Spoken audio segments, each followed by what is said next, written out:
Good morning, everybody, and welcome back to Hot Mess Life Coach Season 3, Episode 2. I'm your host, Brian Hogan, both a hot mess and a life coach, because yes, that is too allowed. I help people find and trust their inner wisdom so they always know what to do. And this is the show for people trying to get it together while the world seems to fall apart. As you know, I like to say it seems to be falling apart because it is not falling apart, but we are living through a massive transformation of human consciousness, hopefully of which this show is a part. This season, we're going to be digging deep into the life-changing concepts of Toltec wisdom. And today we're going to focus on the concept of domestication and the dream of the planet. And joining me today is my friend and colleague and an amazing life coach, Morgan Barbrett. She is a resilience coach who helps people bounce back. Morgan, welcome, and thank you for being here. Hey, Brian, thank you. I'm excited to talk about this. Yeah, me too. It's so nice to have you. I think at some point we'll be able to get Morgan her own little lower third, but I don't know how to do all that yet. So give me a few weeks to figure all that out. I think I can make her pop in and out of the screen though. Let's see. Oh, look at that. So next time I can introduce her with Nice. yeah, that's really nice. That's fancy. Okay, good. So domestication. Morgan and I were on a retreat a couple of weeks ago, and I introduced her to the Four Agreements because I bought this book at Target a couple weeks ago, and it's like my 8th copy of the book. Yeah. Oh, it was Yeah. that book that I bought at Target. Yes. And I knew when I bought it that it was not for me, but I also wanted it again. And I brought it on the retreat, kind of knowing that someone on the retreat was going to read it. And then I just decided she should have it. So Morgan has the book. We both are lovers of Toltec wisdom now. And so we've decided that we're going to spend season 3 digging deep into all of these concepts. And today what I want to talk about is domestication and the dream of the planet. So just a reminder, Toltec means artist. It's not a single culture, but it's a conglomeration of scientists and artists from many cultures who pooled their wisdom, which is why I love it so much. It's foundationally for everyone. You can't appropriate something that's art, or something that's designed for all people and not as part of one specific culture. It's designed for the culture of humanity. So that's why I love it so much. In the Toltec, they believe we are all living in a dream. This is both literal and metaphorical. They say we're dreaming with the brain awake. That's how they put it. And by dreaming, I understand that to mean the way we interpret the world around us through our eyes and through all of our senses. Basically, they consider dreaming to be like the main function of the mind, and they say we're doing it 24 hours a day. We all have a personal dream, and there's a dream of our family. There's a dream of our culture, of our town, of our school. All the personal dreams come together to make up something that they call the dream of the planet. So go ahead. I think part of why we call it a dream is because until you notice that you're dreaming, you believe it to be reality. You believe it to be the truth. And so your understanding of what's happening around you, your understanding of your family, your understanding of how you're supposed to act and who you're supposed to be, these are all things that internally may feel like facts, where because it's a dream or because it's a perception of our reality, it's somewhat incomplete. Yeah, I love that. It's a perception. That's another great word to put on it. And so what you're talking about, it's true, because when you're dreaming while you're asleep, the dream feels very, very real. Like I had a dream the other night where I was at Nev Campbell's house and she had the same kind of comfy chairs that we have in my man cave. And then it was suddenly the holistic psychologist's house, and she had a husband, but in real life, I know she's part of like a throuple of 3 women. So I was like, so it was at that point that I was like, am I in a dream? And it's like sort of, it wasn't quite a lucid dream because I didn't have the power to change it. I was just like still in the dream, but it's like that. It's like we just think it's real. Like I was like chilling with Nev Campbell and I was happy as a clam about it. And then I was chilling with the holistic psychologist and happy as a clam about that. So I love this because it means if we can figure out how to do lucid dreaming, not lucid dreaming while we're asleep, but lucid dreaming while we're awake, go through our life lucidly dreaming, then we can see and detach from all of the perceptions that we just think are part of reality. But instead, they're just our filter. So we're making kind of a bold claim here. We're saying that the way that we perceive our reality is in some way not true. So it's easier to tell when you look at like a dream you're sleeping, you're like, okay, obviously, physically, that's not 100% true. So how do you explain to somebody who is just learning about this concept of dreaming. Like, what is it about our perception of reality that isn't quite 100% true? Okay, that's a great question. Well, I would say it kind of comes down to realizing that everything that we perceive is through an interpretation. It's Yeah. through a filter. It's through a belief system, which is what the concept of domestication is about. So when we touch on domestication, this will become even clearer. But like an example to like ground it in reality for people is like if you if somebody walks into a room and they say to me like, you know, why did you wear your pajama pants to the movie theater? Like, what are you doing? You know what I mean? Like, I'm going to laugh and be like, I'm being comfortable, you dumb fuck. Like, sorry. Like, that's just what I do. Like, I like to wear my pajamas around and it's not going to bother me in the slightest. But somebody else, if you said that to somebody else, they might suddenly be ashamed or humiliated or feel Mhm. like they want to run and hide and retreat. But we lived through the exact same circumstance. And so is it the truth that I should feel ashamed? Or is it the truth that I should laugh and call them a dumbass for judging me?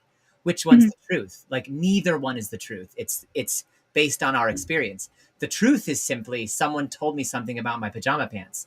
The meaning I make out of it is totally up to me. So the dream is the layer of thoughts that happen, the interpretation that we make after we encounter some sort of circumstance. Yeah, definitely. Yes. The layer is the meaning we give, and the meaning we give is directly related to the thoughts we have and the belief systems we have. So that leads beautifully into domestication because domestication is what it means to be programmed with certain belief systems. So in the Toltec, they would say our dream is made up of a belief system.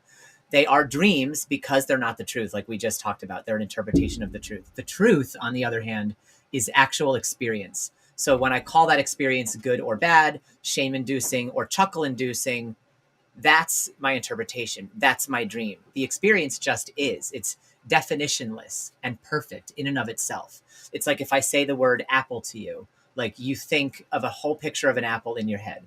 If I say the words crisp, juicy apple, you have a more vivid picture in your head. But neither one of those is the truth, and they don't compare in the slightest to you taking an actual bite of a real apple. If you took an Mhm. actual bite of a real apple, that's the truth. And whether you think it's crisp or delicious or disgusting is your interpretation. The only truth is what the apple tasted like in your mouth, the actual taste before you define it as good or bad. Yeah. So So the closest thing to the truth is the experience of what is happening in any given circumstance. I believe so, which is why I think so many mystic traditions and the mystics of like from like all walks of life talk about living in the present moment because the present moment is the closest thing we can have to living by experience instead of living by interpretation and definition. Because if you're living by definitions, you're bringing the past into the present moment instead of living in the present moment, or you're bringing your expectations about the future into the present moment instead of living in the present moment. If you live really in the present moment, like now, there isn't really much room for definition or interpretation. It's not bad or wrong to define or interpret, it's how the brain works. But defining or interpreting, you have to be aware. It's about awareness. If your definitions or interpretations are empowering to you, if they're uplifting you, then yeah, define away. If they're trapping you, if they're holding you back, then say, maybe I can interpret differently. We can't Mhm. not interpret. We have the prefrontal cortex, but we can decide how we want to interpret. Do we want to interpret in a way that's empowering or not empowering? I like to put it like this. Every belief you have is chosen anyway, so you might as well choose empowering ones. Like there's not you can't be certain of anything that you believe anyhow. So might as well be an empowering scaffolding. Absolutely. So talk about domestication Okay, so domestication is similar to what sociologists might call cultural programming or because socialization. socialization, yes, I like great. that word. That's exactly what it is because it's like beliefs we inherited and oftentimes we don't even realize we have them, like gender stereotypes, for example, or biases or preferences that came from our parents but that we don't really share. Or if we were in connection with our true nature or our true heart, we might decide we don't share them.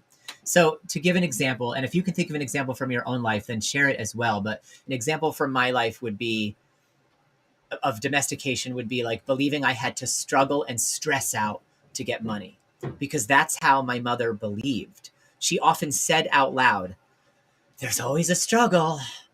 And that was always while she was like hunched over the desk paying bills. And I have these vivid memories of that. She wasn't trying to program me or teach me anything. She was just believing what she believed. And then me, as a young child who believes everything adults say, because children believe everything adults say, I started to adopt that belief. And so that was me being domesticated. There always has to be a struggle.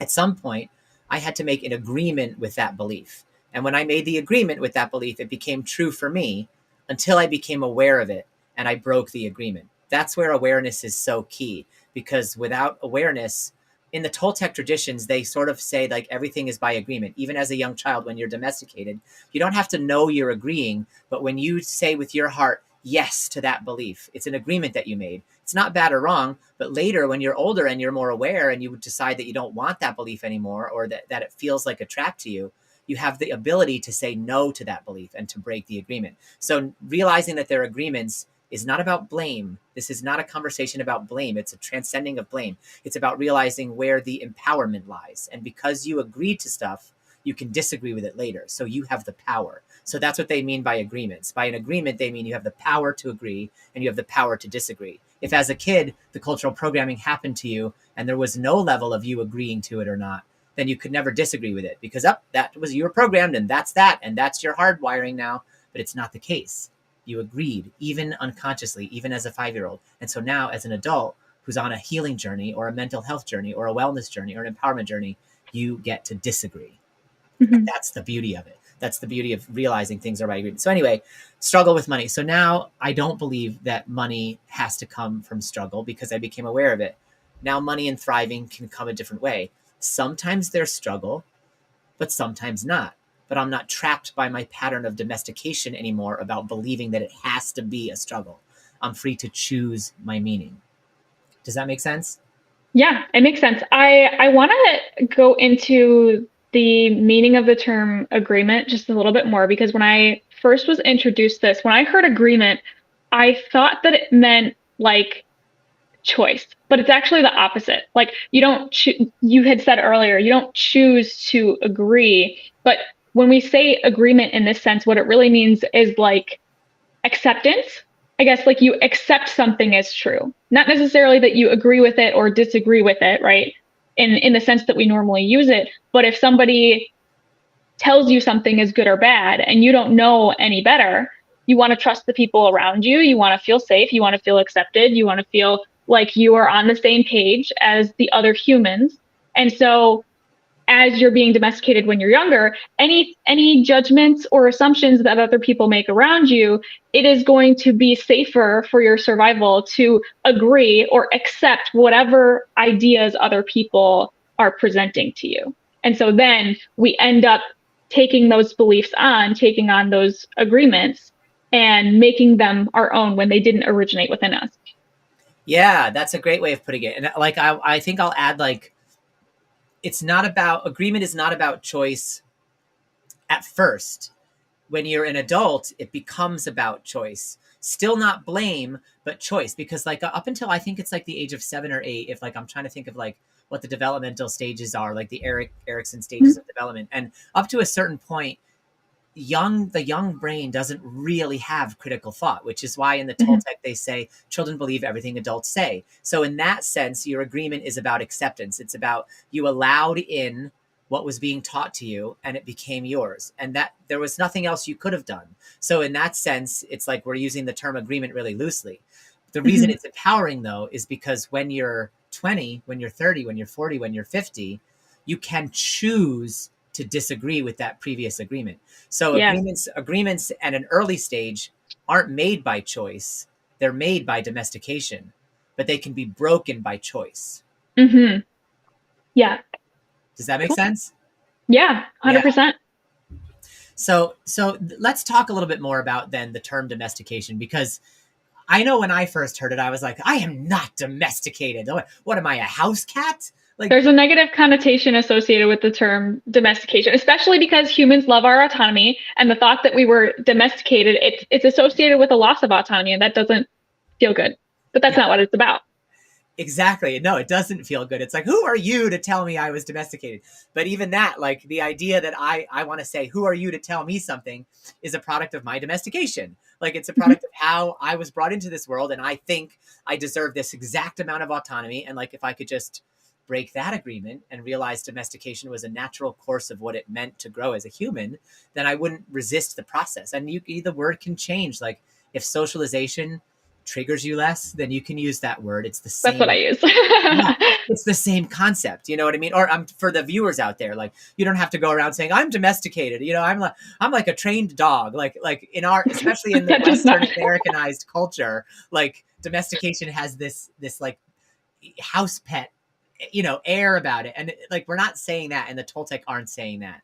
What is being said though is that there is this process that a human goes through, and the analogy is like, some species pop out ready to take care of themselves. Like a calf will just like flop out of the mom, stand upright, and go about like feeding itself. And like that's it. And it's fine. And the mom's just there to like lick off the placenta and send it on its merry way. You know what I mean? But with humans, it's different. Like we come out and we're helpless, literally helpless. And so being taught how to survive, being taught how to live, being fed, being clothed, being shown the way is a natural, very, very natural part of human evolution. So domestication, while it has its issues in terms of we end up with agreements that aren't true for us, it's a natural part of being alive. And actually learning to break those agreements is also a natural part of being alive. And it's what helps us move from childlike lack of awareness to regular adult awareness. And then if we really become adept at breaking agreements, we move into like enlightenment or transcendent awareness. So Mhm. you could actually make an argument that we can't move into transcendent awareness if we didn't go through a process of domestication early in life. So the domestication is our ally because it's helping us become enlightened beings. We're the only species that can become enlightened beings because other species aren't born with the ability of language and the ability to think and reason the way we are. So you could either make an argument that they can never be enlightened or that they're already enlightened. Either way, whichever way you look at it, we're the species that has to learn to become enlightened. And part of Mhm. learning to become enlightened is learning to overcome domestication. So it's like a set of exercises at the gym. Domestication is just like the pull-ups. If the pull-up machine wasn't there, then you could never get stronger biceps. If the domestication machine wasn't there, then you could never get stronger concepts and stronger transcendence. Does that make sense? Yeah, absolutely. When I think of domestication, I think of like literally any idea, opinion, judgment that tells you the right way to be. Like when you're Mhm. really small and say, you're a kid and you're not really conscious of, how the volume of your voice may, affect other people. And so then your parent says, hey, let's use our inside voices. Let's not, scream at the top of our lungs when we're in the living room, right? That's a form of domestication where you're being taught the right way to live in a way that is acceptable to human culture. Exactly, the right way. And it's whose right way? Just the people in that room right then, their right way. Or the Yeah. people in that family or that culture or that town. Yeah, that's a great example. So, real quick, I just want to mention anyone out there who's watching, if you guys have questions, throw them in the chat. That's fine, and we'll do our best to get to them. But we are running to the end of our time. So, for right now, what I'd like to do is I just want to say one last thing, which is domestication happened to us by people who were also doing their best. They are not to blame. We are not to blame. Domestication can be seen as a gift if you want to choose that way of looking at it. You choose the meaning. Remember that. You make the meaning out of it. So let it be a gift if you want to let it be a gift, if that resonates. So awareness is the way out of domestication and back to personal freedom. And so I want to share with you one awareness exercise that you all can take with you this week and practice and bring the results back next week, and you can throw those in the chat too. So this is called, let me scroll down in my notes. This is called a walking meditation. It's super simple. So in the Toltec tradition, they describe your connection to nature. And so if you can reinvigorate your connection to nature and become more and more aware of what's around you in the physical world, it helps you to become more and more aware of what's around you in the non-physical world, because everything is a reflection of everything else. Like in the Toltec, they have the analogy of the mirror, which we'll get into more next week too. But everything is a mirror for everything else. And so if you walk in nature, don't bring your phone, or bring it if you are track your steps, but don't look at it. Don't check your text messages, whatever. And you can check your step count at the end, and instead just get totally immersed in nature. Walk with your eyes open and your senses totally online. Do this for at least 10 minutes. Go for as long as you want to go, though, and just experience in as full detail as you can the world that's unfolding around you. Hear the songs of the birds, hear the crickets, hear your feet on the leaves, smell what you smell, see what you see, and let that experience slow you down and calm your nervous system down. And from that place, you can start to become aware of what is my internal, what is the meaning I'm making of this walk. And that's like a harmless, low bar of entry into domestication, because you're probably not going to be making any highly triggering meaning out of that walk. And so it's an entry point into, oh, okay, I'm saying that this is pleasant. I'm saying that this is scary. I'm saying it's about terrain. And you get to start to touch on what your inner monologue is doing. And that's becoming more and more aware of your domestication. Mm-hmm. Do you have any final thoughts or comments before we part ways for today? No, I'm excited to continue this conversation, because the Four Agreements, after reading it and taking the book personally, I guess, it immediately has shifted so many aspects of my life and the way that I carry myself. So I'm excited to get into the actual agreements themselves. Yeah, me too. So that's what we're going to be doing for the rest of the season. We're going to talk about a few more Toltec concepts, and then we're going to break down each of the four agreements in great detail. And we did get one comment from Kathleen, who said, "We learn through mimicking. So from birth, we absorb our whole environment and reflect what we are shown." I'm loving your conversation. Mm-hmm. Well, thank you, Kathleen. I love this conversation too. So true. And it is so true. We do absorb. We absorb and we absorb and we absorb. And it's not bad or wrong. It's not a problem. The trick is just to become aware of it. Thank you so much.